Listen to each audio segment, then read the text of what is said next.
Good morning. Screw the overlay, screw the bull crap. It's me, it's Smoking Jeremy B, and we're live right here. We got Pretty Fred Peterson in the house. Good morning. It's a great day to be a Lions fan. One pride. Good morning to all from Dwayne Keene and let's go Detroit Lions. One pride, Kings of the North Division Championship title. In the stiff, in we trust to the staff to get the guys they need and want. We got to make this team better and have depth. Lions for life. And Fred Peterson occurs with an amen, Dwayne. I'm excited to be here. We're a little over 30 hours away from the NFL draft.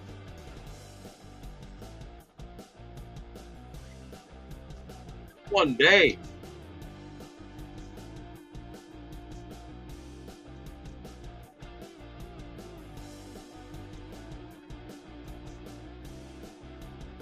I'm excited. I don't know about you guys, but I'm excited.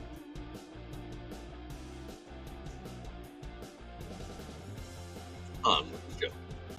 Charles here locally in the community. Make sure y'all go check out New Cat Bodies by Jeremy Campbell.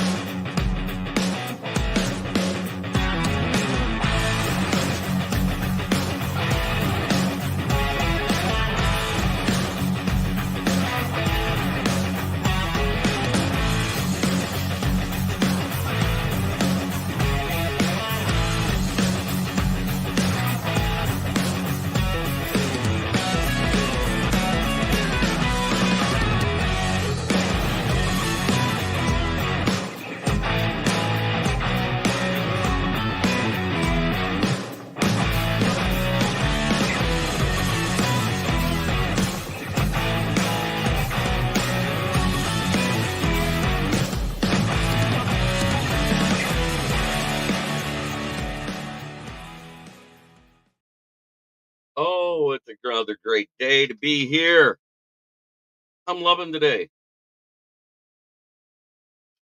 So, yesterday afternoon, I learned that South Carolina wide receiver from the draft, Xavier Legette, came to visit the Detroit Lions for a top 30 visit.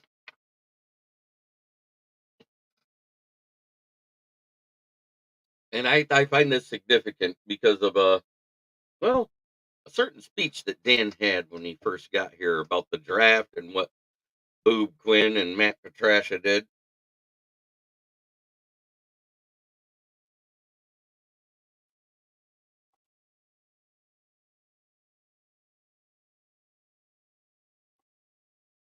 I haven't heard anything out of Allen Park yet. Um, it was all started with the Detroit line, and the Detroit line has been less than accurate. And it all went from there and snowballed on. I'm not putting anything with it till I hear anything. So I was thinking the move would be upset fans with a good move to me. It's Peyton Wilson, injury history linebacker. He's not a first round talent though. There isn't a first round linebacker in this draft. There's barely a second round linebacker, and he's one of them. And it wouldn't have upset me. There's Junior Colson. There's Jeremiah Trotter Jr. Who I think is honestly the best linebacker in this draft.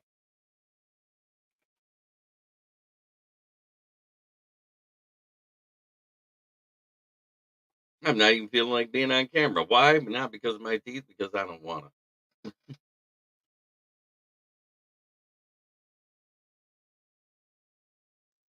But what do you guys think about Xavier Legette coming? He's considered a second round wide receiver. Pro comp is DK Metcalf.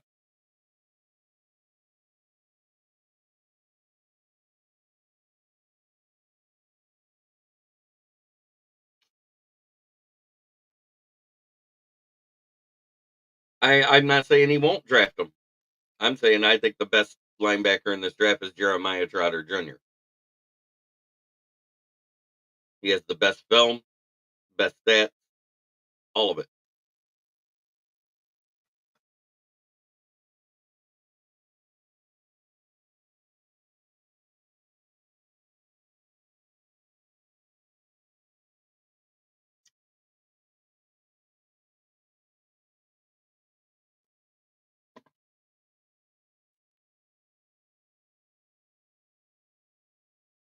And I finally read something on Caleb Williams that I agree with. Caleb Williams, he'll be first on many draft boards. Debating where he belongs will be a months-long exercise. No clear answer for years. In 2022, Williams did everything right, but yet he was not good enough to just win the Heisman outright. It took everybody who was above him losing in the conference championships to get the Heisman. In 2023, he showed flashes of the same brilliance in the beginning, but once he faced real opposition and a threat, he lacked the decision making to win games and show that he is the guy.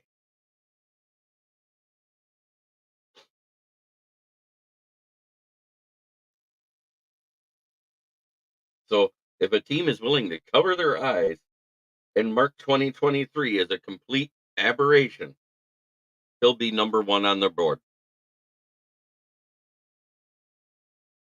I think that's the most accurate prospect that grade of Caleb Williams I've seen yet. He's being as overhyped in this draft as Justin Fields was when the Bears traded up for him.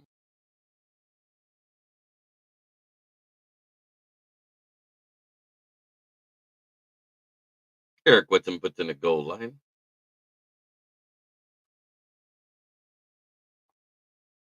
If he's DK, I'd take him. We still need that X, in my opinion. Granted, getting X would push Goff right out the door. FanDuel has Caleb going one at negative. Yeah, I know. He will go one.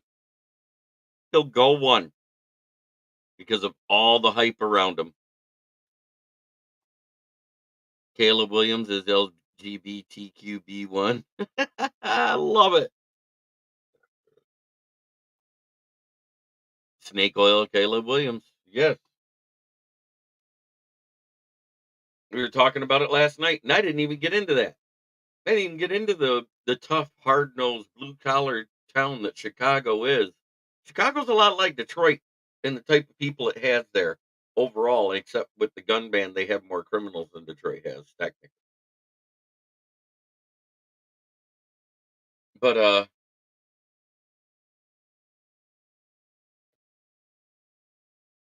a guy that had the pretty pink nails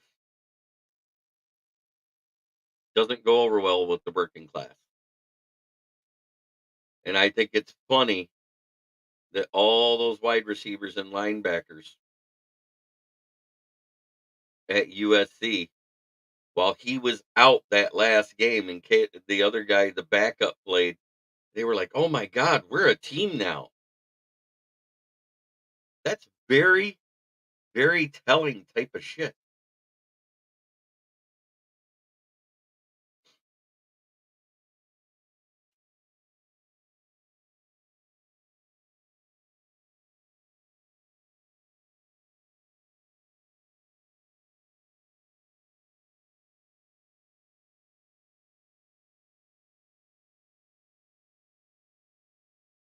So, who do you guys want to know about from the draft? Give me a prospect that you've been wanting to hear about.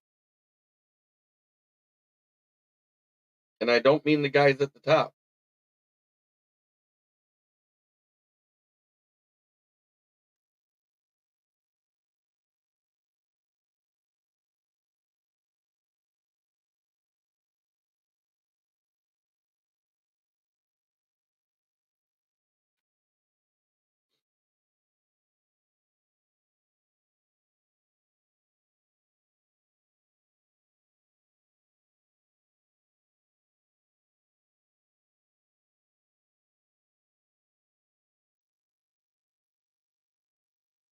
Just curious. Fred Peterson, Chicago fucked up dumping Fields. They knew what they had with zero protection. They should have kept Fields and drafted O-line. I have said this 100 times. I still think they should trade back the number one pick, let somebody else take the first quarterback off the board, and then go the best O lineman at 9 and go another O lineman later in the first round and then start getting other holes filled. I don't think they're scary. I don't know why people think they're scary. Ooh, DeAndre Swift. He'll have 3 great games and then, or 4 tops, and then disappear. That's why Detroit got rid of him. That's why Philly let him walk out the door. Have a great time in Detroit. Absolutely, Dave Eastman. Thank you so much because I leave first thing in the morning. We pick up our press credentials about 4 p.m. for Thursday. And it's the same thing for Friday, but Friday you also pick up Saturdays.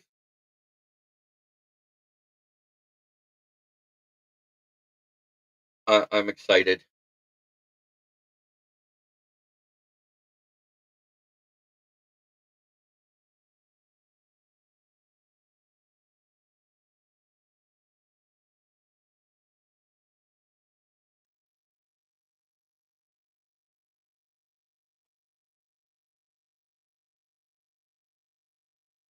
They have some good wide receivers, but who to throw to them? They are pushing all chips in on Caleb. And yeah, Tyson Badgett. What didn't he go 3-2? Didn't he win 3 of the games for Chicago during that time? Well, Justin Fields was hurt and missed 5 games. If I remember right, he went 3-2 in his last 2 games. The tape was out and people started jumping his route because he doesn't have a lot of zip on his ball. He looked like an accurate passer, but he was a rookie last year too, and he made his mistakes. But Paul Jones says he did. Yeah. And I think he went all the first 3 games without throwing a pick. It was his third game, and he was versus a top defense at the time, or one of the better defenses, and looked bad in the fourth game, if I remember right. And I think he threw 3 picks in that one, and then he threw 2 picks in the next game, and they barely lost either game. I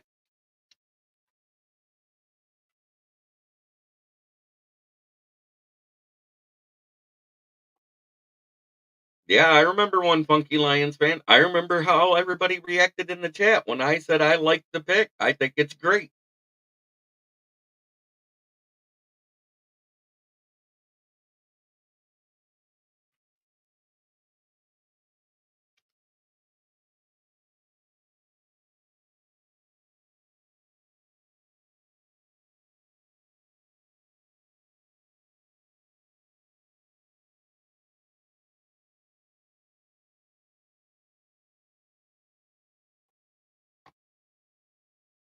Orlando Escobar Jr. Sir, what's up, fellas? Late to the party. Welcome in.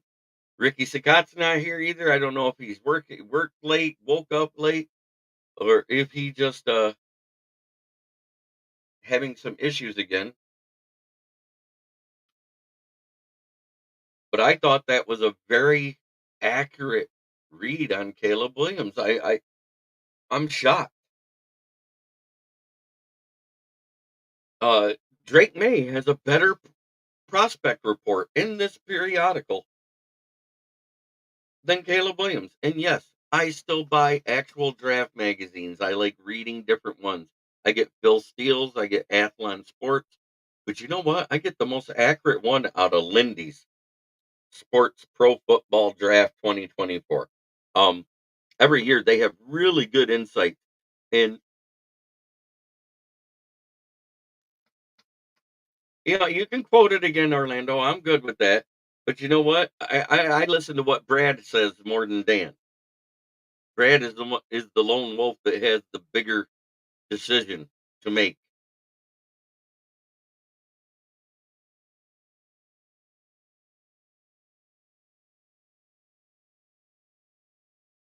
Now it's going to say the tweeners, the guys that might be good and might not be, that play multiple positions. Brandon Dorless, defensive tackle, DN out of Oregon, having spent time at defensive end and defensive tackle, Steve will have plenty of tape to use to figure out his role.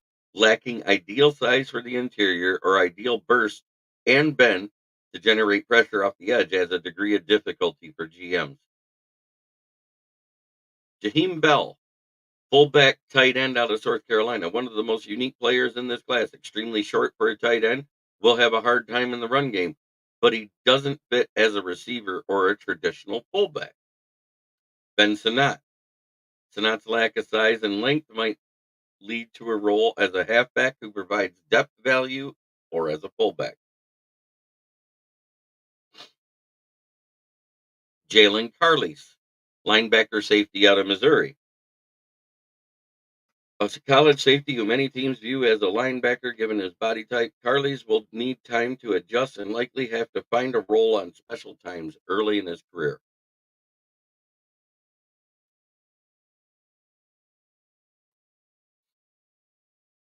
Watch Williams get bailed out on by refs on multiple interceptions, late flags to save his butt. You can add about 10 picks to his vital numbers. Absolutely. Oh, we talked about that right off the rip. Xavier Legette was the first thing I talked about. And he's 60th for prospects. So that means more than likely they're looking towards more.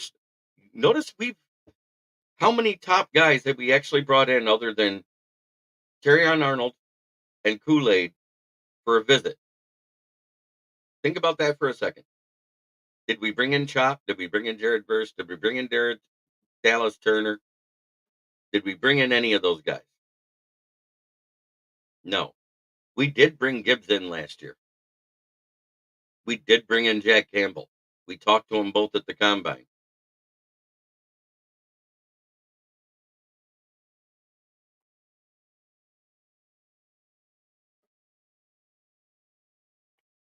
That's exactly my point. We brought in guys like Stiggers, Darius Robinson, somebody at first to second round talent. We brought in Marshawn Nealon.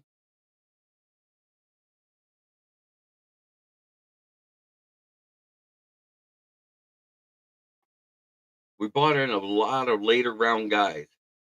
The pro day, you can't count that because that doesn't count as a visit. That's just letting the guys that are from Michigan do a personal workout with everybody.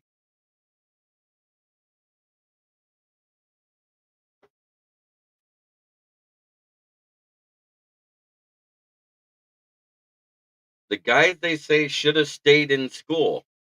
Leonard Taylor of Miami. He looks unpolished and unfinished and not ready for the NFL, but he's coming out anyways. Roger Rosengarten out of offensive tackle Washington. Blake Fisher, the offensive tackle out of Notre Dame. Aju, wide receiver, Garden City Community College.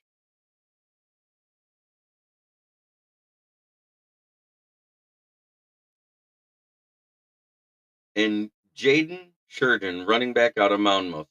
An FCS All American, Sheridan was a highly productive Monmouth at a verified 5'7", 189 pounds at the Shrine Bowl. A single doubt from evaluators about his speed, special teams, or receiving ability pushes him to the undrafted ranks. Red flag alert. Ayabi Oki Anoma, outside linebacker, Charlotte. A four-time transfer, Oki Anoma was dismissed from Alabama and Houston and has since played for UT Martin and Michigan before landing in Charlotte. He has fourth or fifth round talent, but teams will have a hard time spending the draft pick on a player with this history.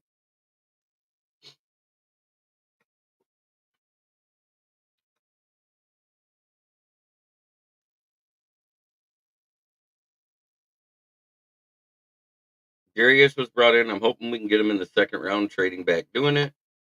Vikings had a total of 5 interviews with JJ. I'll die if someone ahead of him gets him. They will.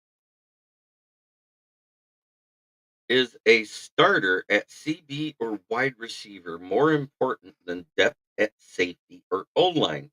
Um, if you listen to what he said, he's good with the starters we have in the cornerback room. Brad Helms tells us this. He literally told us this.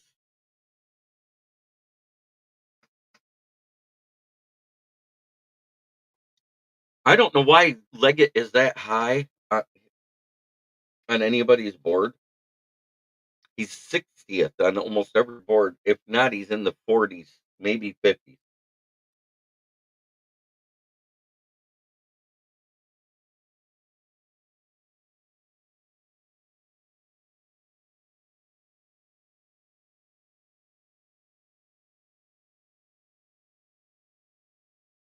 But yet, after they said all that, after they trashed Caleb Williams the way they did, how tall is Leggett? Let me get to his profile.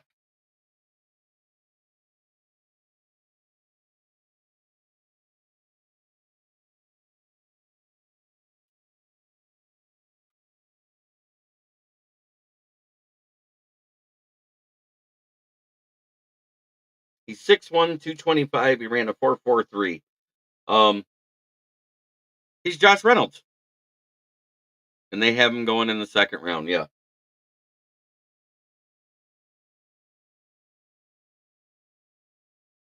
The biggest receiver in this draft is that guy, Johnny Wilson. 6'7", 236.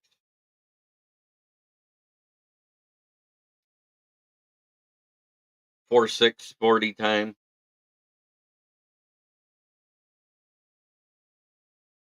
And that's why he's, well, 6'1" isn't that tall, but it's decent. It's decent height. He also has a good vertical.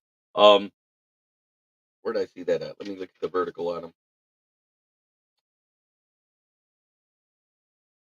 Yeah, he had a 39-inch vertical at that size, so that's decent. It's average. Brent says, "Good morning, everyone. Hey, Fred and JB." And yes, I'm off camera because that way I can actually turn and read this periodical and get somebody out. And the other guy that we brought in for an interview, Jimmy W. Smokin' J. Yes, sir. We're talking draft prospects. Devontae Walker was another one that we brought in. He's considered a second to third round talent. 6'2", 200 pounds, ran a 4.46. So he's right at that same 40 time. Even though that's Pajama Warrior, that's not game speed. Game speed is different for everybody than their actual on the field speed. But if you watch Devontae Walker at North Carolina,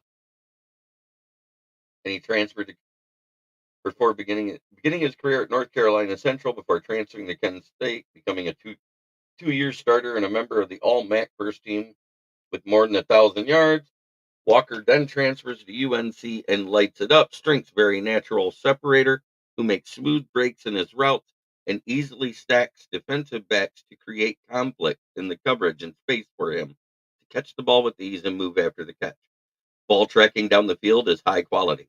Works as an effective deep threat, combining good foot speed with solid concentration on the ball flight. Gave Clemson cornerback Nate Wiggins a very hard time during their matchup, effectively beating his press man.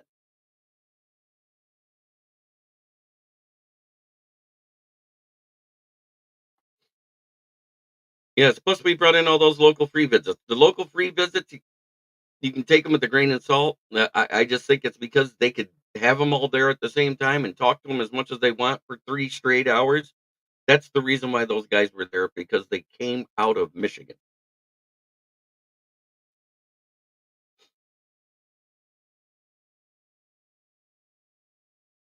And that guy that's listed as James Thrash on PFN, his real name is Jamari Thrash. He's no relation. And as far as the who's next on the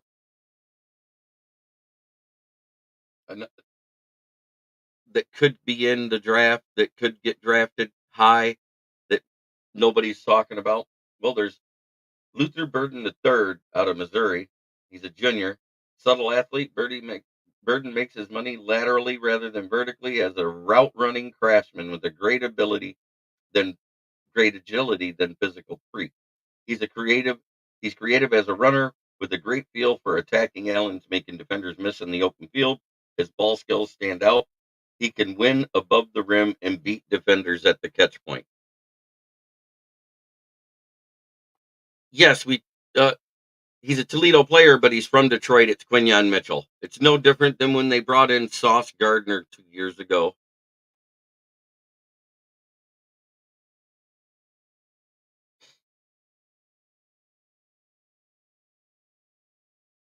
He was a part of that pro day.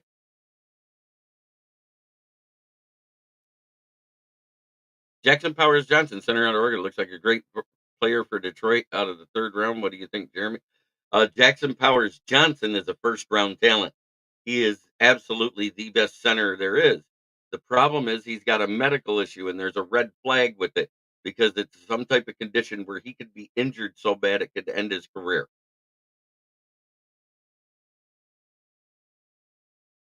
Another guy I like, slated to be a late third, mid fourth rounder, Brendan Rice out of USC, 6'3", 210. His 40 time is a 4.5 flat. Son of Jerry Rice.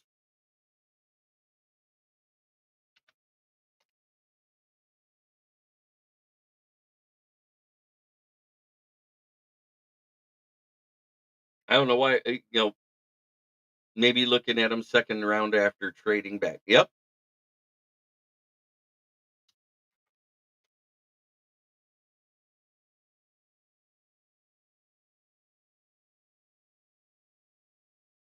And here's the thing. I've said this. This kid is looking like a sixth to seventh round talent. If I'm taking a tight end, that's where I'm taking him. We have 3 picks back there right now.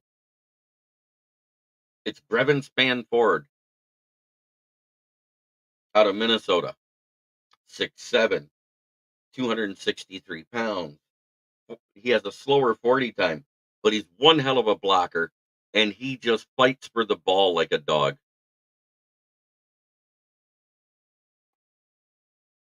Well, let me tell you about Leggett since you asked. Let's get into his strengths. Impressive body type that would make some box safeties jealous. Strong route runner with the balance and physicality to fight through contact. Impressive at high pointing the football, dominated Georgia's secondary with the ball in the air. Flashes the hand-eye coordination and the catch radius to reel in misplaced passes. Capable deep threat with the speed to separate. Prototypical height, weight, and wheels to make an impact on special teams. Experienced kick returner with the proven toughness for the job. Weaknesses. Had some lumbering moments when changing his route tempo against North Carolina. Tends to leave his feet prematurely and opens himself up at the catch point. More of an athletic phenom than a refined receiver at this point in his career. Inefficient hands when working to free himself from press coverage. Lack, Routes lacks nuance or deceptiveness. He doesn't play up to his size with the ball in his hands. Run limitations after the catch could limit his touches early in his career. Tends to body catch when he isn't under duress. Pro comp, they gave 2. Leggett sounds like a good 50. Yes, he is. Um,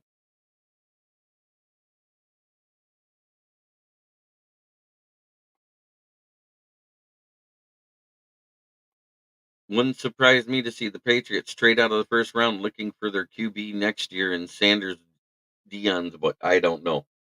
But at the same time, his pro comp is 2 wide receivers. It's DK Metcalf and Cordarrelle Patterson because of his return ability.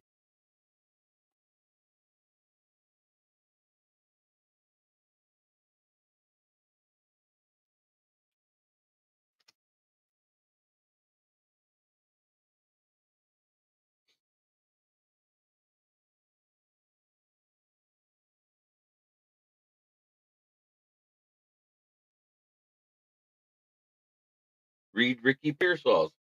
Well, let me find it. He's not in the top 10. He's not in the top 12. Not in the top 14, 15, 16, 17, 18, 19, 20. He is the 21st.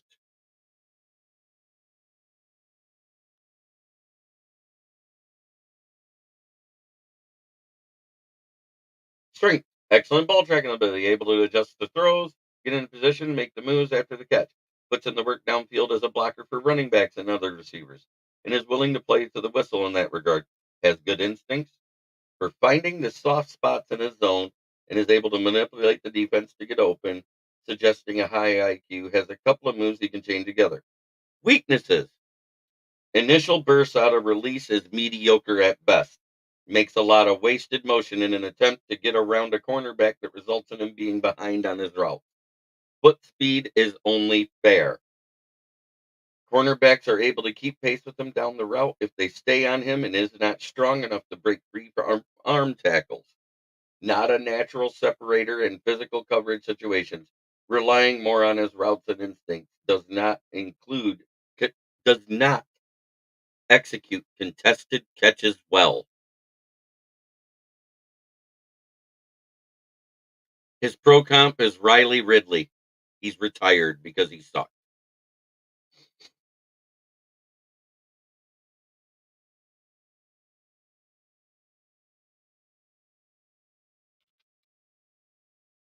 He ran a sub 4.5. He ran slower than a 4.5 there, one funky Lions fan.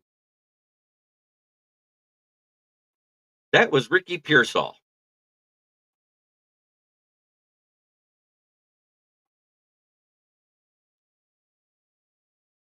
I wonder what we'll talk about Friday. This is the first year I really want defense.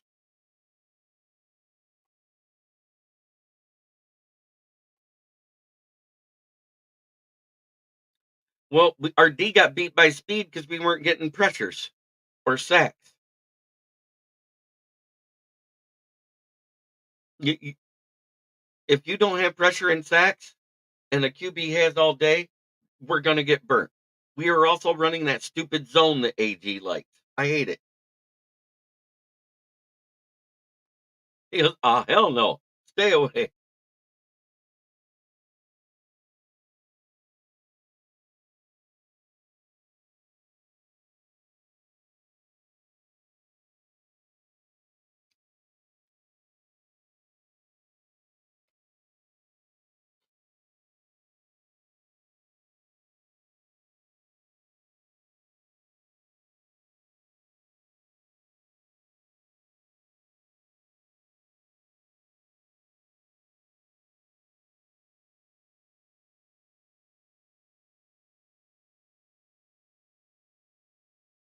He's an he's a 991 because of his size and his measurables and his and all that. And Fred Peterson, you're exactly right. Yeah, I don't care how good your CBR is. When you have zero pressure, CBs will get burned.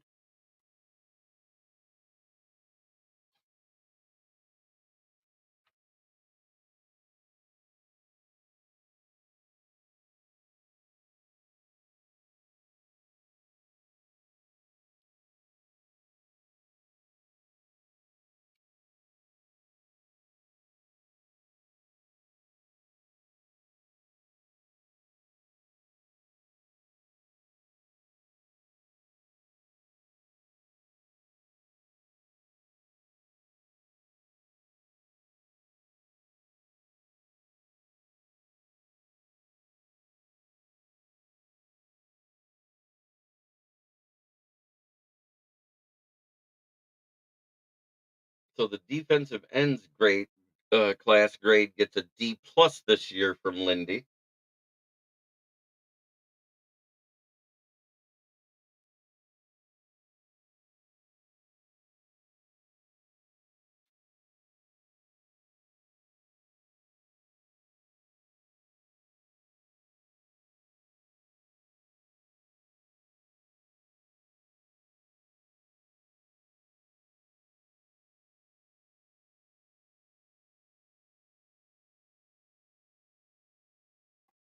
So is there free agency after draft? Yes, it starts June 1st.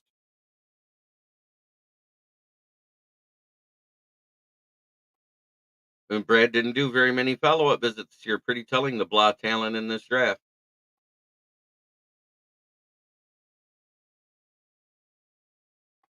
One more freaking day and we're done with the conspiracies.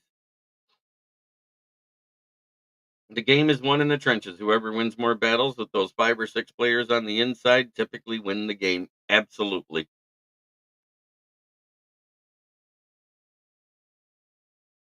So I'll give you a sleeper in the defensive end room, and that's Eric Watts out of Connecticut. Has all the tools but needs polish. Outstanding size and length puts him among the defensive prospects with the highest ceiling in this draft. Small school stud, of course, is our boy from Western Michigan, Marshawn Nealon. A power rushing wrecking ball. Nealon likely won't turn into a high end producer, but has very few holes to his game and will be a reliable starter in the NFL. Lynch, the 49ers GM, says there's 22 first round graded players in his eyes, and I think his eyes are crossed. He's seeing double.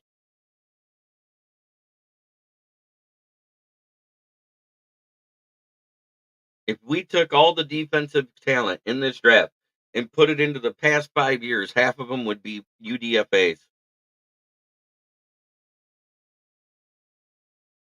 I'm telling you, I'm reading horrible things about these DNs, guys that everybody loves.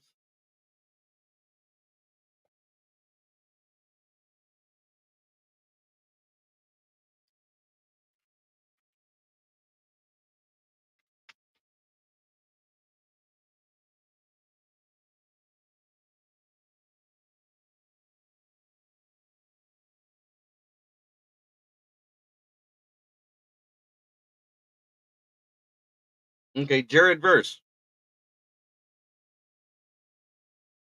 He's a defensive player now GM, so you may be right.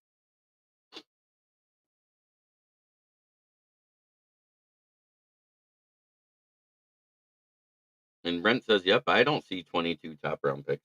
Listen to this on Jared Verse. His pro comp is Alex Highsmith, Pittsburgh Steelers, a linebacker. Yep, take this class and the last 5. These guys are outside the top 5 and would be 4th rounders at best. His biggest weakness, frenzied play can sometimes result in some balance issues. Smart offensive tackles are able to force him into a larger arc and remove him from the play.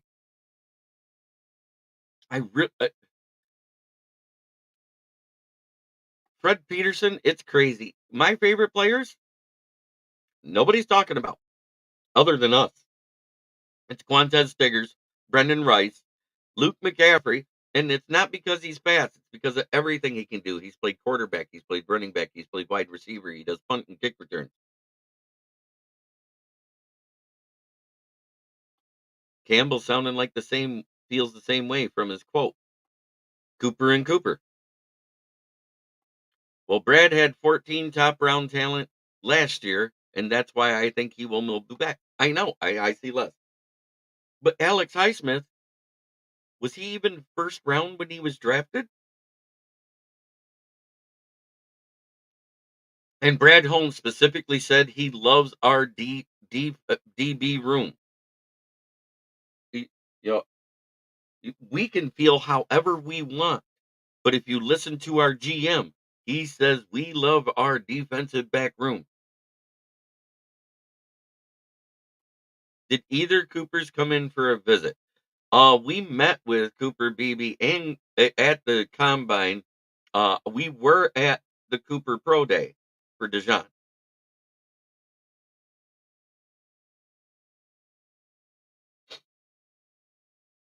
You know what's funny is they don't even have Chop Robinson because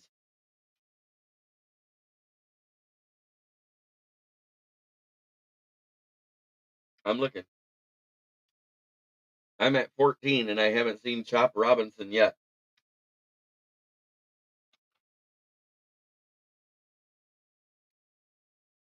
They didn't even do a scouting report on Chop Robinson.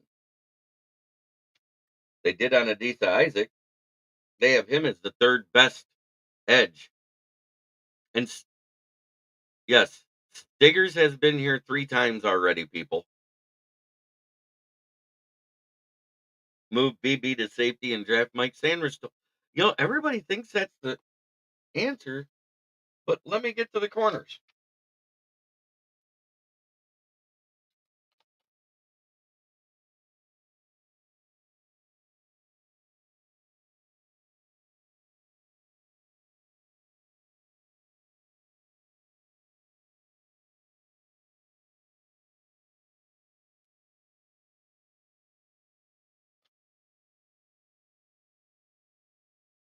Nate Wiggins, Arian Arnold, Philippe Changtree, Cooper DeJean, Quinyon Mitchell,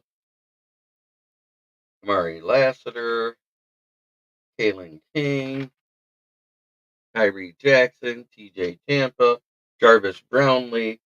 Oh, there's Ennis Rakestraw at 13.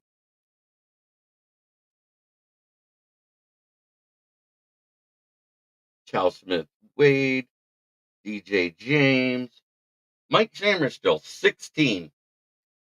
40 time 445.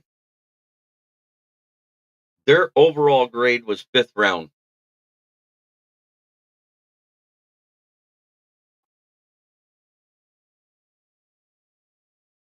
I sincerely have no idea what the heck we're going to do, and I love it because there's full trust in Holmes, waiting to poop my diaper like everywhere.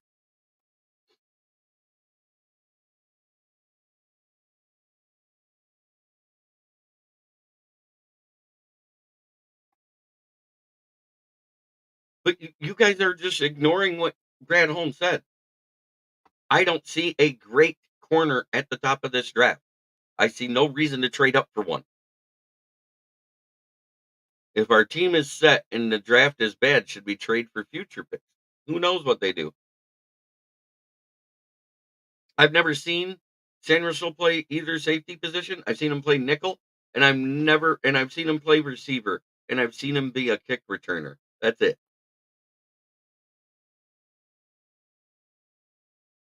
Mike Samerstill, capable inside slot cornerback who plays with no holds barred tenacity, junkyard dog as a tackler, closing on receivers with a bite, and is unafraid of putting his nose in the pile.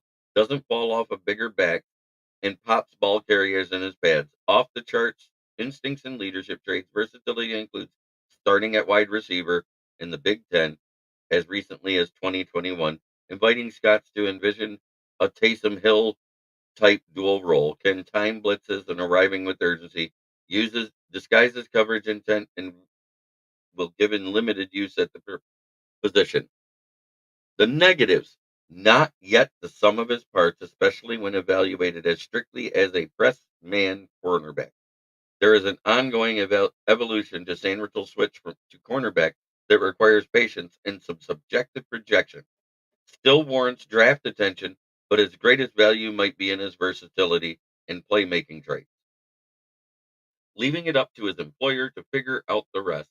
Eager tackler, willing kamikaze against the run, but stamina for these roles take a literal hit against NFL blockers and skill players.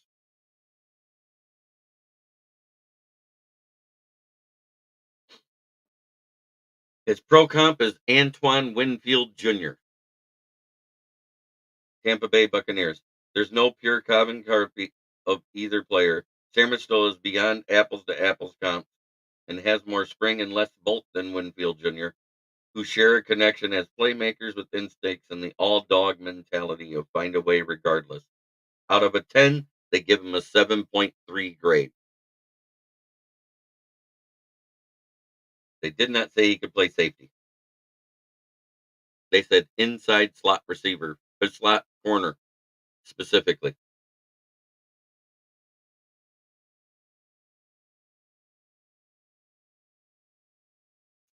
The sleeper the sleeper corner of this draft is Josh Newton. Could disappoint. Kool-Aid McKinstry. Questions about his pure speed and suddenness combined with his likely high draft slot make measuring a steep climb for Kool-Aid.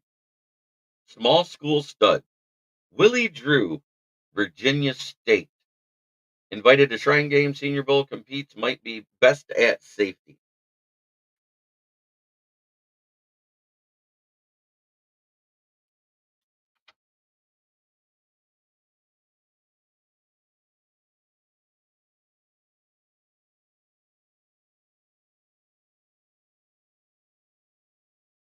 The sleeper is Keaton Oladapo.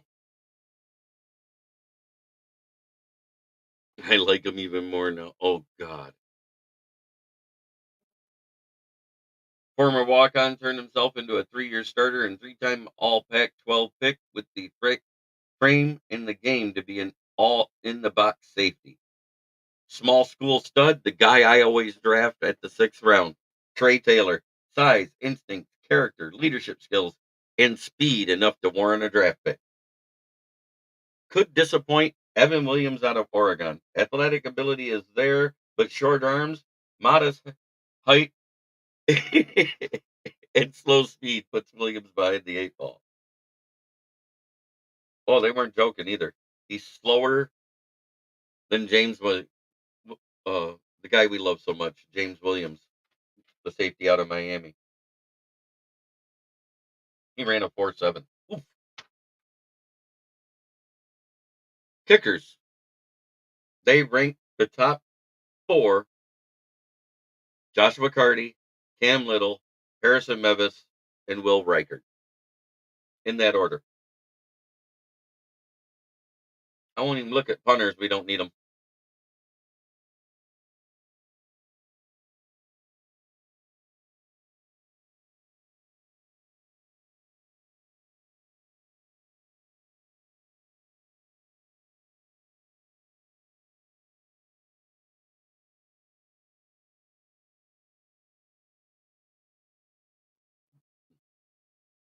Oh, I know he isn't lasting to 73 anymore. He's jumped up the ranking. I already know that.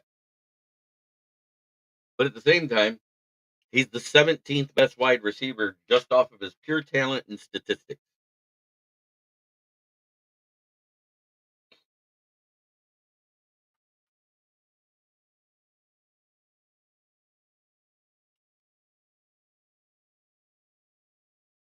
Well, there's only 3 guys that are faster than 4.3.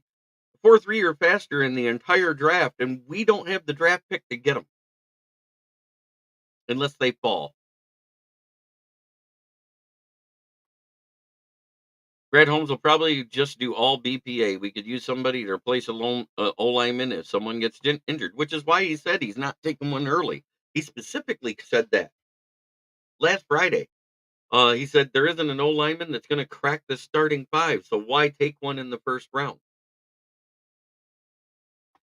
Now that I'm done reading, I can focus back on you guys. When I'm turned away from the screen, I'm not going to have you looking at the side of my head. I just think that's ignorant. I think it's rude. If I'm going to talk to you, I want to talk to you, not talk at you. I just wanted to go through some of those later guys. And what's funny is you get to the unknowns. They have a list of the unknowns. Guess who's number one of the unknowns?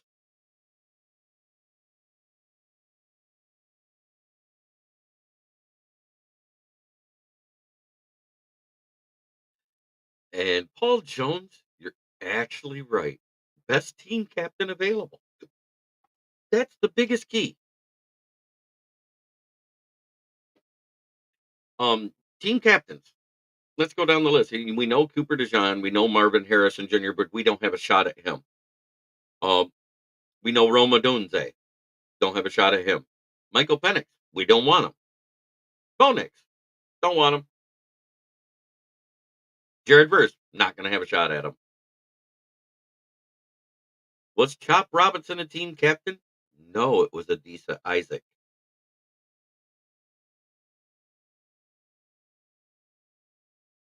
We do have a shot at Adisa Isaac because he wasn't as good athletically.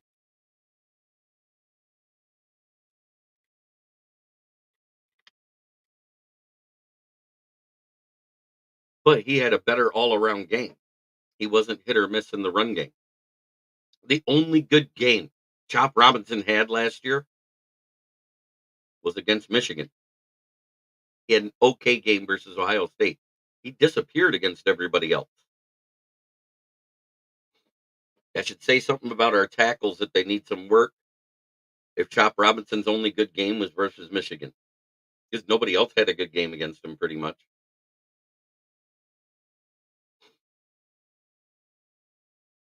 I just, you know, I love Michigan, but I'm not a homer. I look at the team the same way I look at our team. It needs improvement.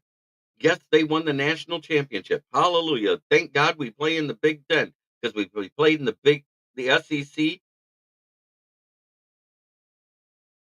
If we played in the SEC, we would be fifth best in talent, maybe sixth. Isaac would be an excellent pick. He would appreciate the opportunity to play anywhere.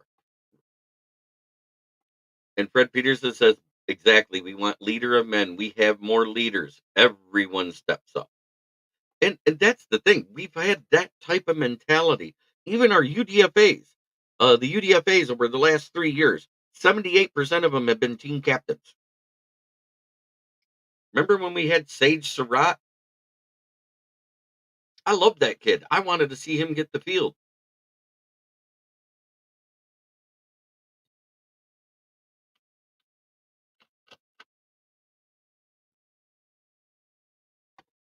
Yeah, they should have more players drafted, but there's an entire draft to do, is my point, Orlando Escribano. They're not all going to be day one, day two picks. That is homerish to want them all at the top of the draft. Oh, we should take Zinter. I'd seen one guy actually tell me we should take Zinter in the first round.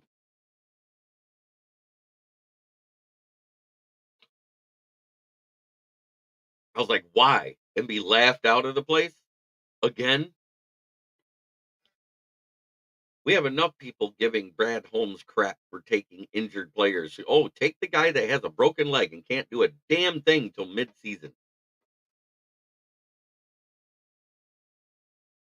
And I think Zinter's the best player on the offense on that team. He's a bigger reason why Blake Corum and Donovan Edwards look great. They ran through the hole he created and then made all their moves after the line of scrimmage.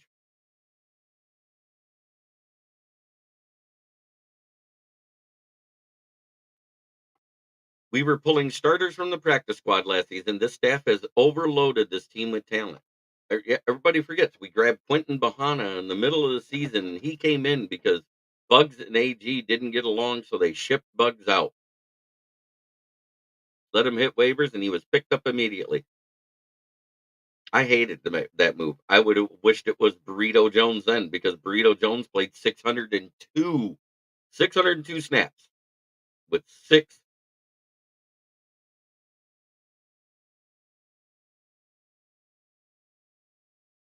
Right.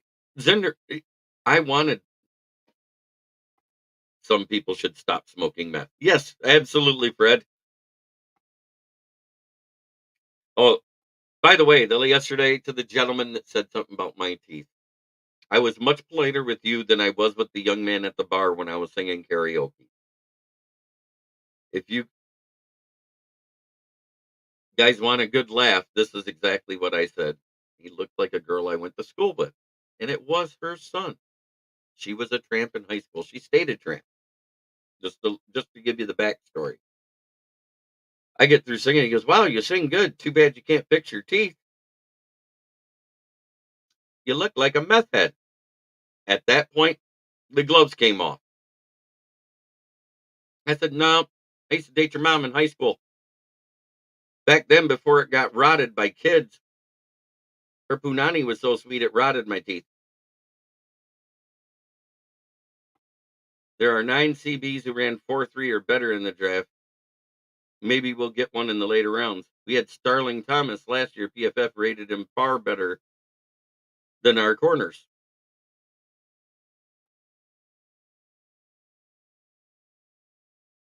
And there's a reason why he's a Cardinal.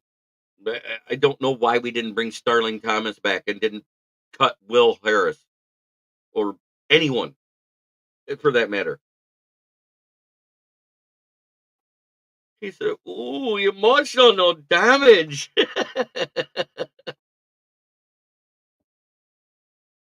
Yes, it was emotional damage. He looked like he was tearing up when he left the bar.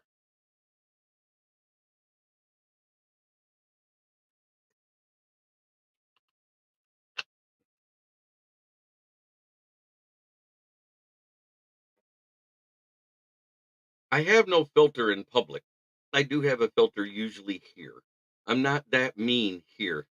And yes, it is that time, Dave. Absolutely. He called his mom to yell at her. Probably. It's our favorite time of the show. It's FTP. No, it's not the florist. Put it in the chat. Dave Eastman already started. What does FTP stand for? And I don't care if Facebook likes it or not. I don't care if YouTube likes it or not. This is my show. I believe in freedom of speech. Put it in the chat. It's not fudge. Fudge the tramps. I used to. It's Buck the Packers.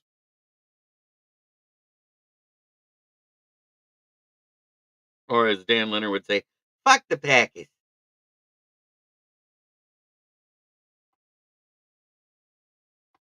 I'm having too much fun, though. I love talking football. Let's get back to talking football.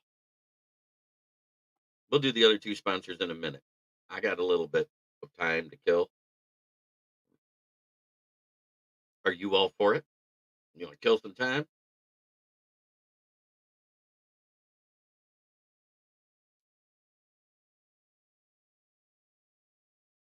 That's why I stopped going to bars. I've lost my fucks and my fists have gotten quicker.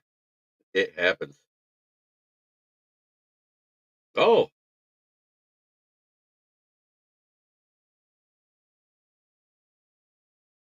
I just heard that St. Brown got paid. Anybody want to confirm that for me? Yes, congrats to Reggie Bush. Um, but last night while we were live, some news broke about a guy that was looking to be a day 3 pick. AJ Simon, 25 years old, fifth round or fifth year senior. Perished yesterday. No details as to how. My hearts and prayers go out to his family. That young man lost his life when he was about to.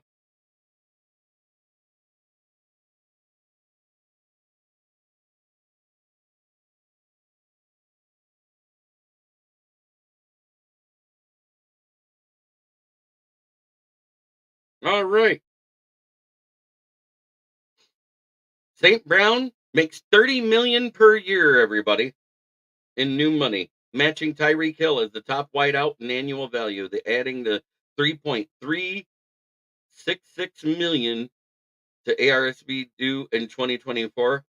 The complete pack averages to 24.67 million over the next 5 seasons. He got his 5-year contract.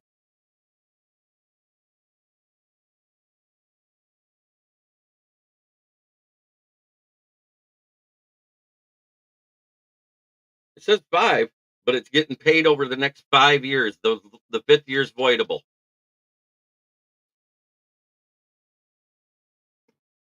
Or it's a void year.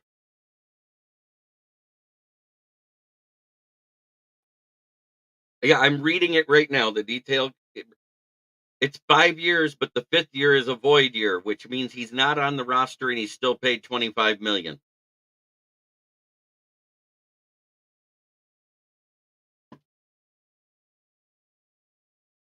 Hey, whose contract isn't done and I'm on Ross signed? Tell me right now. And was I wrong? He wanted more years. He's still getting 25 a year is what it breaks down to.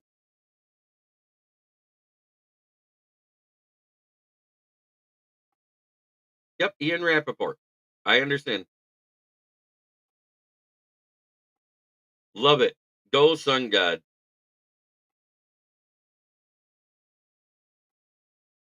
I would love a DE, but if Houston and Davenport stay healthy, they can equal Hutch. Glad really didn't want to piss him off. Super sensitive. Hallelujah.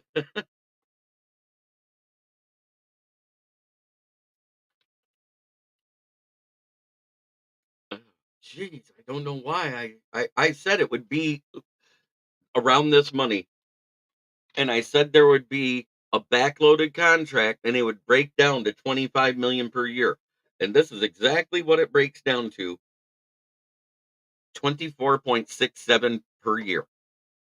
That's the actual amount he's getting over the next 5 seasons, but it's a 4-year, $120 million contract.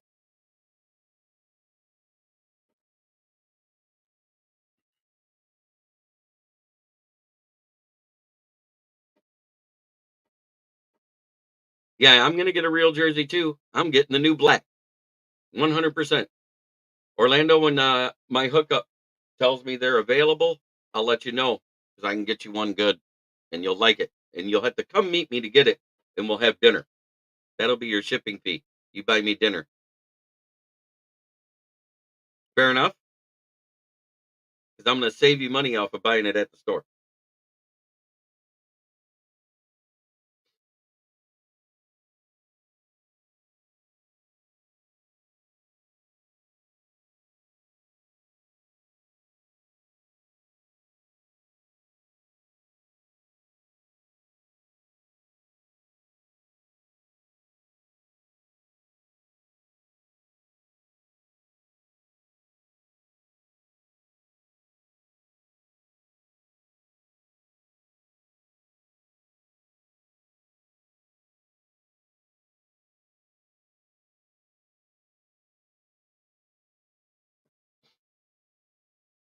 I love the fact that we got to break that live.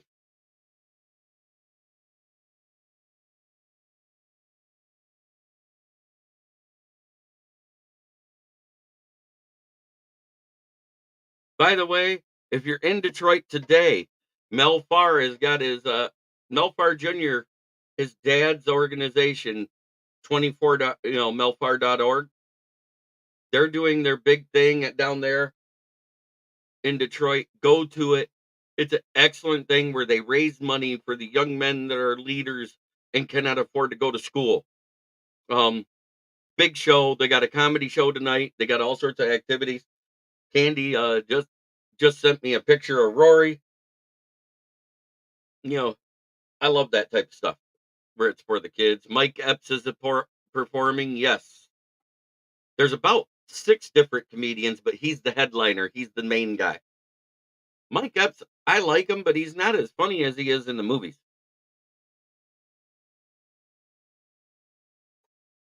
to me.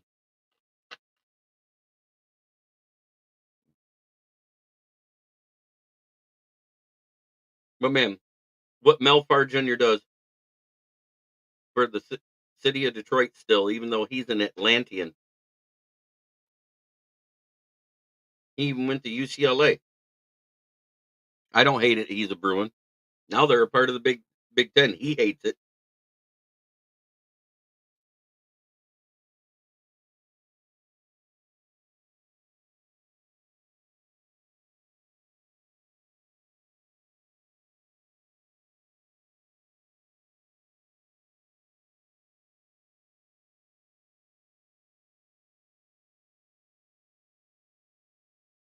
It's all over Google.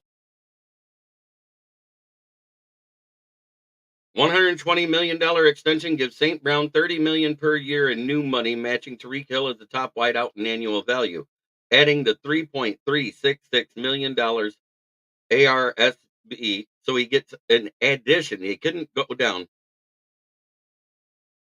in 2024.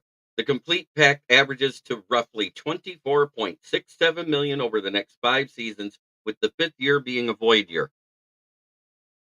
It's on NFL.com. Lions wide receiver Amon Ra agreed to a 4-year, $120 million exception. Ian Rappaport, um, Adam Schefter. It is an awesome signing. And I did say it would be done before Goff. I'm the only one that's tried to be real. It's not because Goff is a bad quarterback, guys. I've never said Goff is a bad quarterback. As those words physically came out of my mouth that he is a bad quarterback. It came out of Dan Leonard's mouth. He hates him. It is an extension. I don't think Goff gets done because he wants to be paid this year, and we don't have the money for that.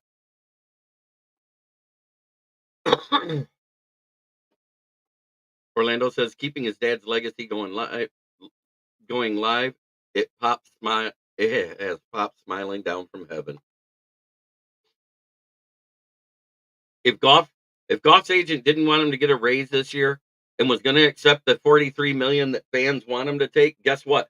That deal would have been done back at the bye week last season. He turned that down. Love it. I am not trying to blow smoke. I'm not pushing daisies up people's butts saying, "Oh my God, he's so great. Oh my God, he's so bad. Oh my God, he's this." Goff is a great game manager quarterback. That's exactly what he is. He's only as good as the sum of parts around him. So if you don't take care of the parts around him, he will not be good. We've seen that. We saw what happened when the team fell apart after the 2018 Super Bowl run. In 2019 and 2020, Goff was average at best and sometimes worse than average. I'm giving a realistic outlook on Goff. The only reason why they wrote him off is the team wasn't built yet. But they built that team those 2 years, got those players in place, traded for a guy who has less decision making and a bigger mound.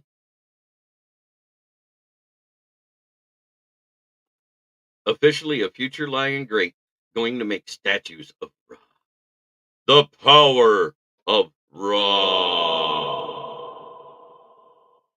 I love doing that. It's fun adding the echo.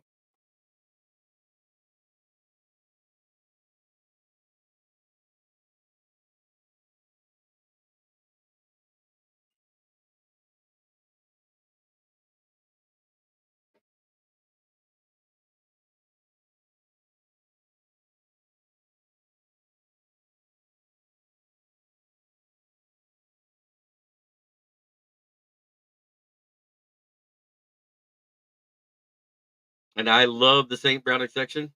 Uh, I think he's already, if you think about it, for what he's done in the 3 years he's been here, he's already ranking up there statistically with Calvin Johnson.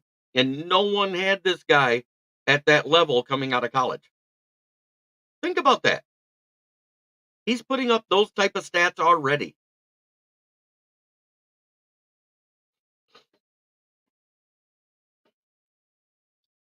I love when I'm on the air and I get to break news like this. It is so great, that it happens.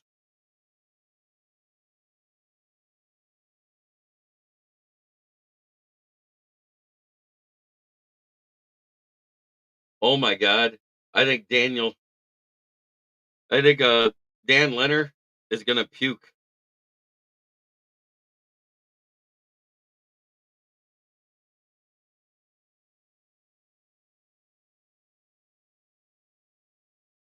If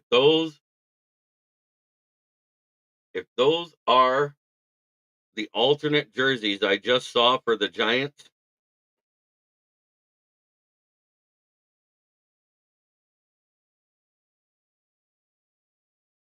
from fourth round to 4-year extensions. Do you guys remember why he felt? Remember, he was considered the sixth best wide receiver coming out of college. The sixth best. He was slated to be an early day two pick, and we kind of wanted him then. Remember that? We wanted him with that day two pick.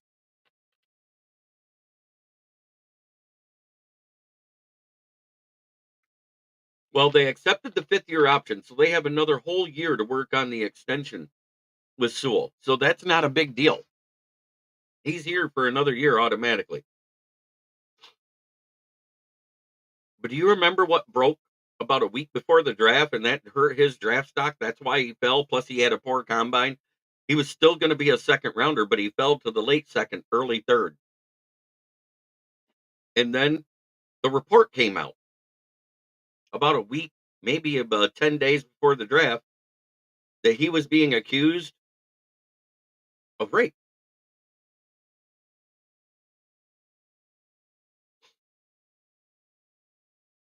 He got accused of rape. I remember it. It was all across the NFL network. Sports Illustrated, uh, ESPN. It all broke. All of a sudden, they were saying, "Oh my God, he might not be able to." And then 2 days before the draft, the charges were dropped. No, it was sexual allegations, and 2 days before the draft, the charges got dropped, and he never moved back up the draft.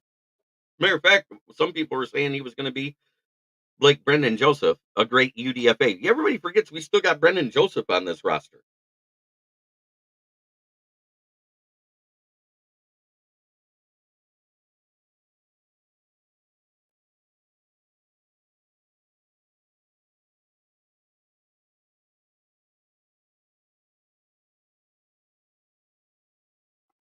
I'm glad I was watching you break the news. Yikes, just like the punt god. Yeah, but the difference is that actually went to court because the girl was roofied and she didn't know who it was. She just knows she was there with him and she ended up being molested. And because she went after him, she lost because he wasn't the guy who did it.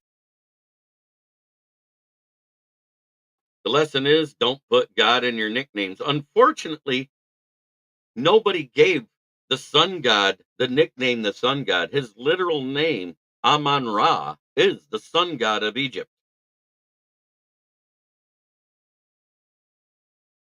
He was named after a sun god. There's a difference. His name literally means the sun god.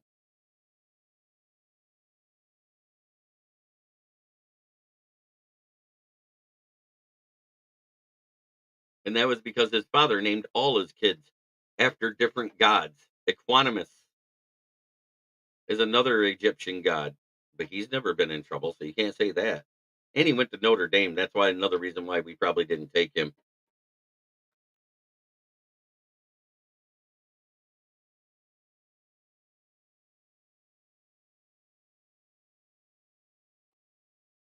I always think back to the video of Holmes explaining to Sheila how they ranked their picks, and he showed how they might not have to take a receiver in the second or third because he was eyeing a guy from the USC later. Great kid.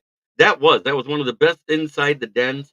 I remember watching Panay Sewell reacting the way he did with his family. There's a difference. LeVar Ball type of Coco. LeVar Ball is just nuts. John St. Brown is a former Mr. Universe, an Olympic bodybuilder. There's a big difference there.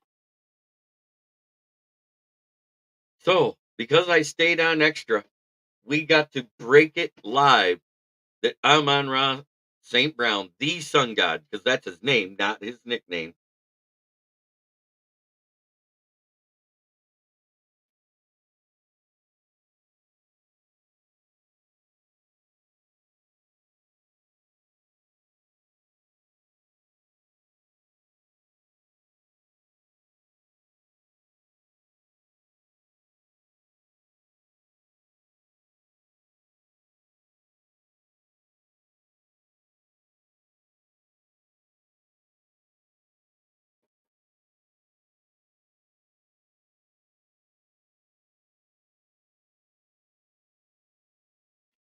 Surprised the team doesn't hire him as a strength and conditioning coach. He obviously knows what he's doing.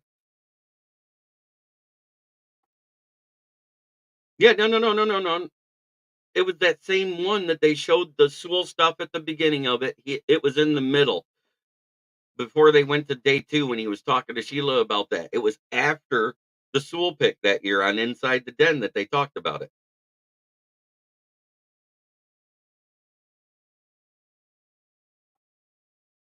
But if you think about it, it's 120 million. It breaks down to 30 million per year, but he's not getting 30 million per year. It breaks down to 24.67, which is 25 million a year, which is exactly what I said he'd get. It is well deserved because it's spread out over a 5 year time and it's a backloaded contract.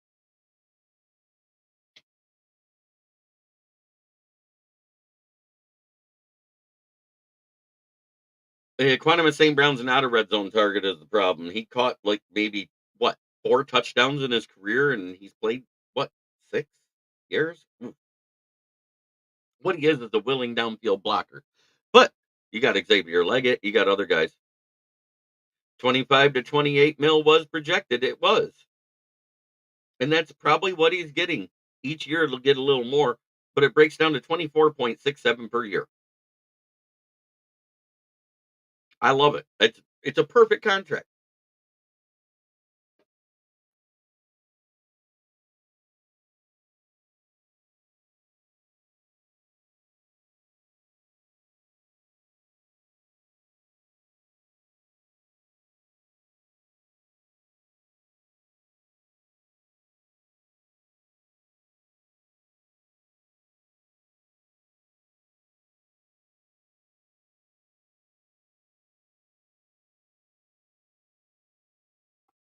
T. Higgins is happy. Yeah, he probably is. There's a big difference between bodybuilding and strength training. Cincinnati, you're screwed. Oh, we knew that. I'm through the roof with how Brandon and Dan are building this team. It's about fucking time. Something to be proud of. Yes, sir. The St. Browns have way different builds. Yes, they do. So happy Amon-Ra got his extension.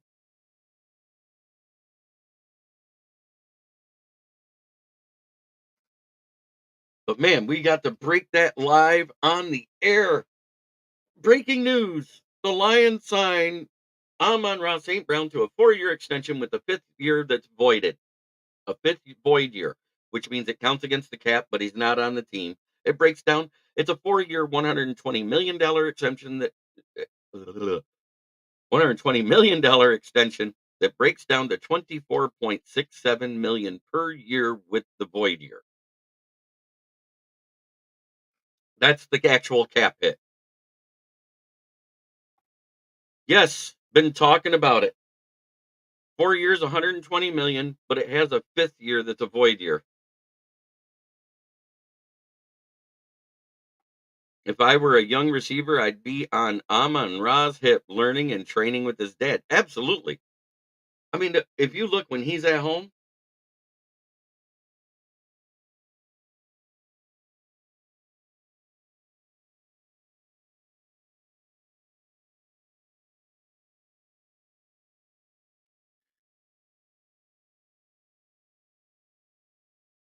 and you know what? So far, Amon-Ra, the other kid isn't even out of college yet, right? And he's a football player too. Is he a running back or is he a wide receiver also? I don't remember.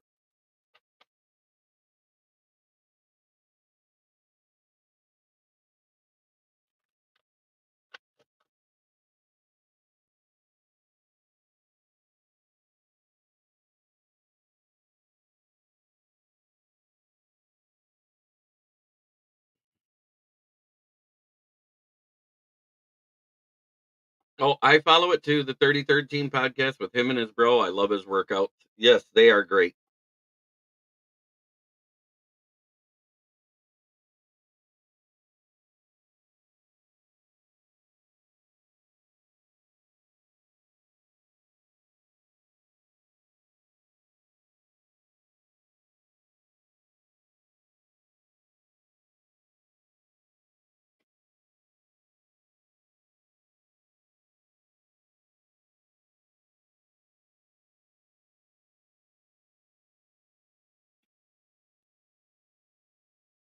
I love the fact that I immediately found the contract details as far as how much the annual cap value and everything else. And he got himself a $3.36 million upgrade. The previous regime would have re signed Burrito Jones and let St. Brown go. His next podcast should be a good watch. My man got paid, paid. Yes, sir. And make sure you put in there and said, wow, you make a lot more than your brother does. Can you just buy his contract and bring him here?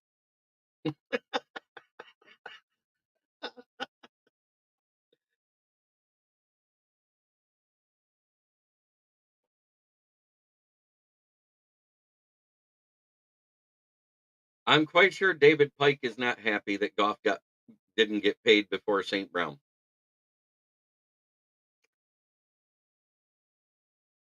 But in all my reports, that I have said, I've been honest with you guys. I have not seen where Goff's agent has been at Allen Park.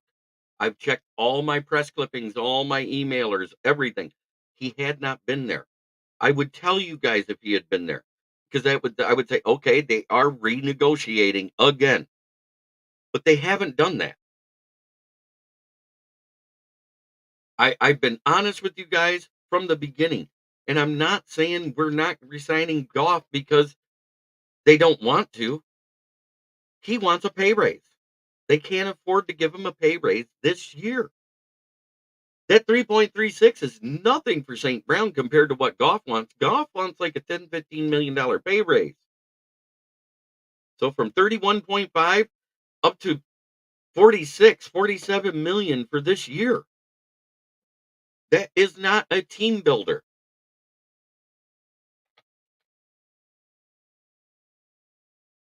I don't want Shedeur Sanders either. I think we got our next quarterback on the roster, despite what everybody says. Even though you haven't seen him thrown in the NFL, wait till he does. Let us see him first. I don't want Shedeur Sanders. And besides, he already said the Lions is one of the teams he doesn't want his son to play for. Yes, 77 million guaranteed. Remember when I first broke the amount would be between 25 and 28 million, and it would be about 66 to 70% guaranteed, and you guys all scoffed at me? That's 66%.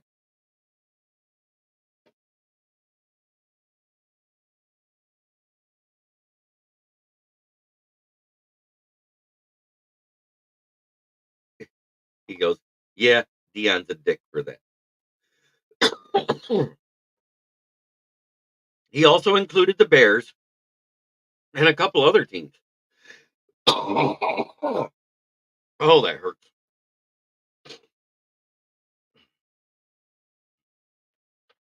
Sorry for the long show, but guess what? I'm not going live tomorrow. Tomorrow's travel day, people.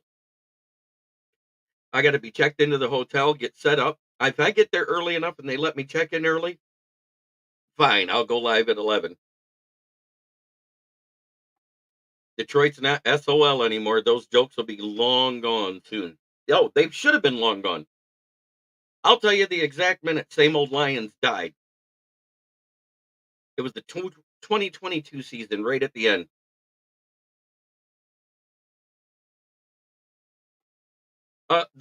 The draft doesn't start to 8 p.m., but I'm going to be traveling, and I don't know if I'll be able to get in my room by 11 a.m. Um, I might go a little later. I just know I won't be doing a show at 11 a.m. tomorrow.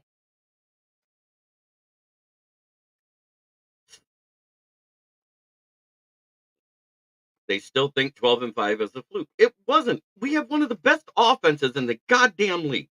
You say what you want, whether it's Goff at quarterback. We could have put out Peter Lemongello, a janitor that just had a cannon for an arm, and as long as he could sit behind the O-line, as long as Goff was 90% of the time, they'd have been successful at throwing 5 and 10-yard dunks and letting Amon-Ra, Sam Laporta, and Jahmyr Gibbs run all over everybody.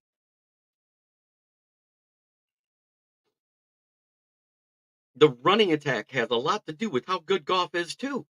Everybody forgets he didn't have a running game in 2019 and 2020, or really in 2021. We didn't have a running game till 2022. Remember how bad it was in the bad year? Jamal Williams didn't look good. DeAndre Swift was hurt. Craig Reynolds was okay here and there. Jameer Jefferson was a bum. It was awful. It was awful that year in 2021. We couldn't run the ball. We could pass protect. Goff would have all day, and he could throw for a bunch of miles. Holmes, nope. Holmes was like, "This isn't a fluke," and he's sick of that narrative. Just tired of it. Yeah, I know. I'm just saying. I watched that team mature in that awful season. Remember, we were 0-9 heading to Pittsburgh. We get a tie, and they all made the jokes on NFL Network and everywhere else about because Detroit Lions fans are happy with the tie. Hey, Dad, good news since you just jumped on. Amon-Ra St. Brown got a 4-year, $120 million extension with $77 million guaranteed. It is stretched out and backloaded over a 5-year contract. That's my dad. That's Smokin' Dad.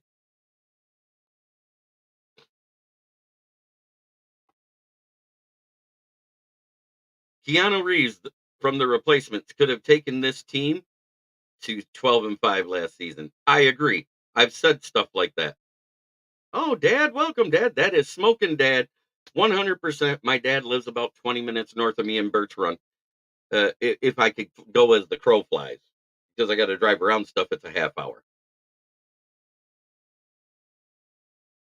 I don't even want to go to work. I just want to call off and say, fuck it. I do. Oh, but anyways, it's a voided year and it breaks down to 24.667 million per year. I think it's a great contract. I think it's perfect for Amon-Ra St. Brown. I think it's perfect for the Lions. He's getting paid like a top wide receiver. He gets an offer that matches the yearly breakdown breaks down to 30, but we all know that our guys don't let stuff go to the yearly breakdown.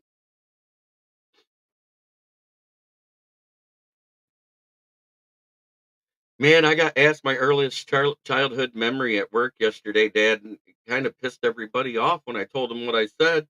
I remember going to the drive-in with you and coming home with Mom. You probably can, Joseph Austin, and nobody wants to admit it.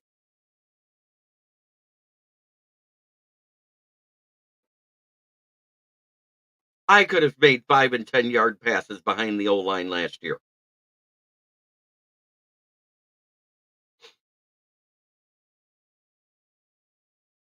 My dad could, at 63 could have made 5 and 10 yard passes as well as our O line protected and as well as our run game ran.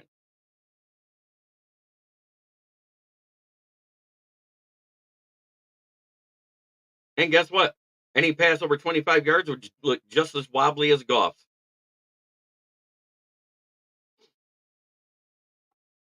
So relieved. Holmes likes to ship out players on their last years when they don't see eye to eye on money. He's done it before and he'll do it again.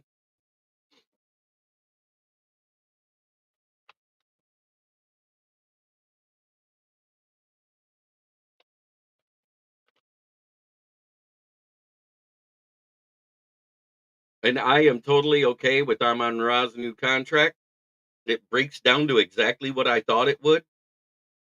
I mean, it looks on the cover like a 30 million per year. Andre Ware threw a nice spiral. Oh, stop bringing up people from 40 years ago.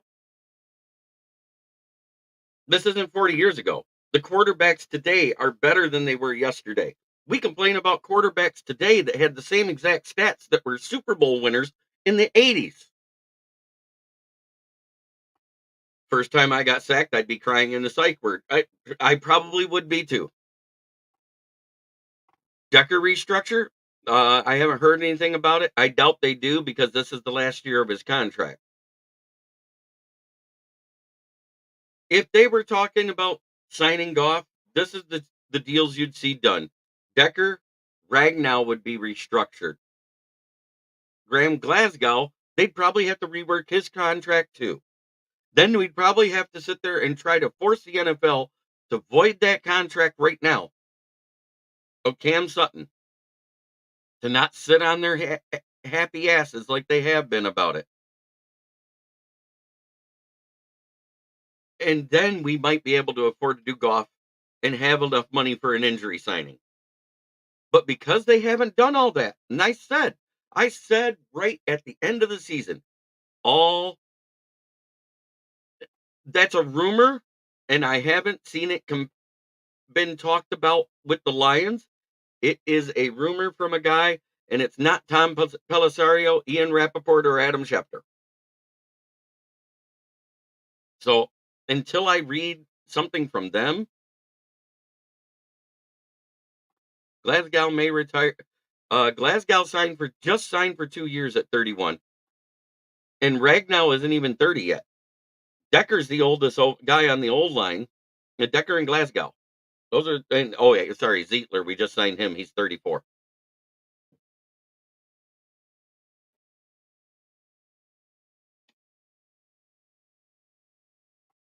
QBs are tough to figure. I've only been watching since the 70s.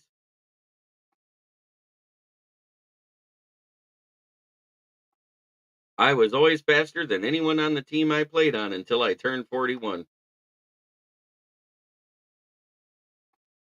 Just in case a decent center around 29. I don't see us picking at 29, people. I just don't. I see us trading back. I don't see us moving up.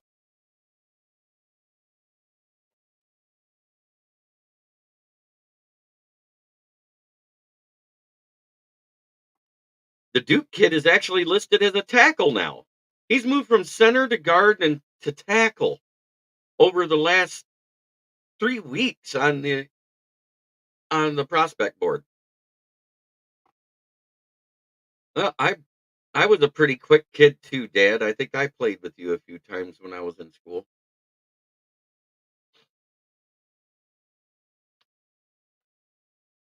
Man, I'm really happy about Amon Ra.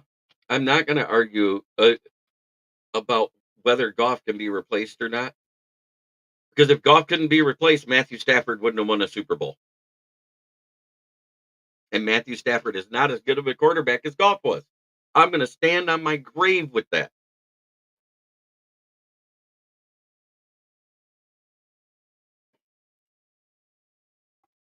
Yeah, neither have I. But it has to do with his height, his weight, the length of his arms, and his footwork.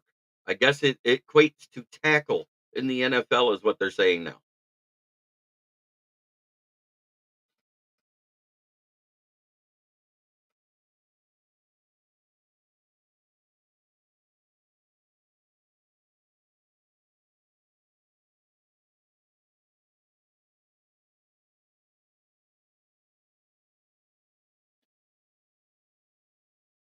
But it's in 3 weeks' time.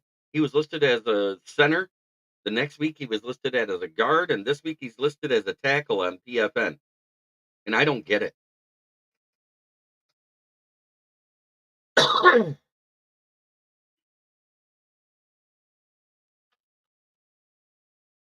you know what? It is time for me to give homage to my other two sponsors, because they paid for this show, or to be on this show.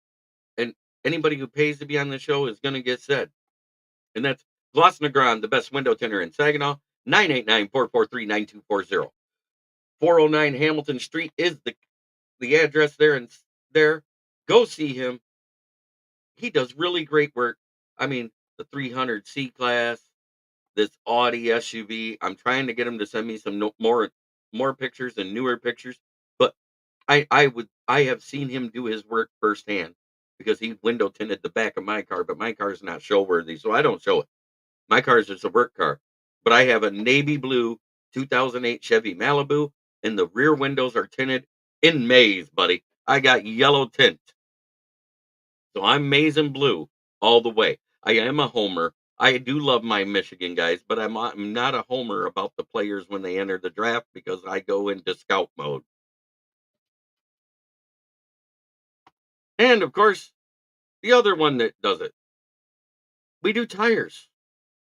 Come on in, see us. Used tires, new tires, best prices around. I guarantee it. 602 West Atherton Road at the corner of South Grand Traverse and West Atherton Road. It's Brandon Service. Call George Red or myself for the quote on new tires. We will meet or beat anybody's price. 810-233-8230.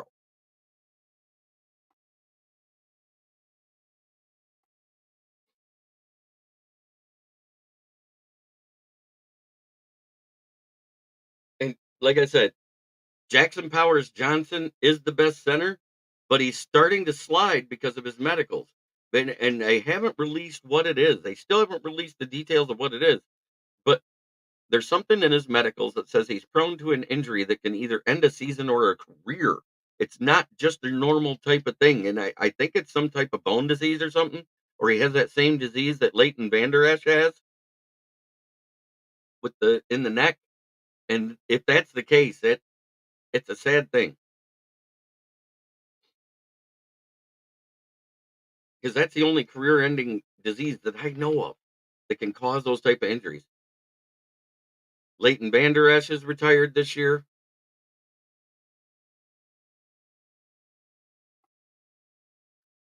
You know what? Roman Wilson is the one guy I don't want on this roster. I'm not gonna lie. I don't want Roman Wilson.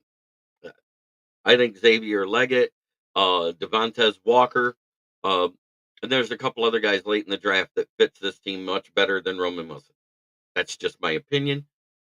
Roman bails out JJ a lot, as does Cornelius Johnson. Now, a late round pick, I'd rather have Cornelius Johnson. He has that size and speed you want.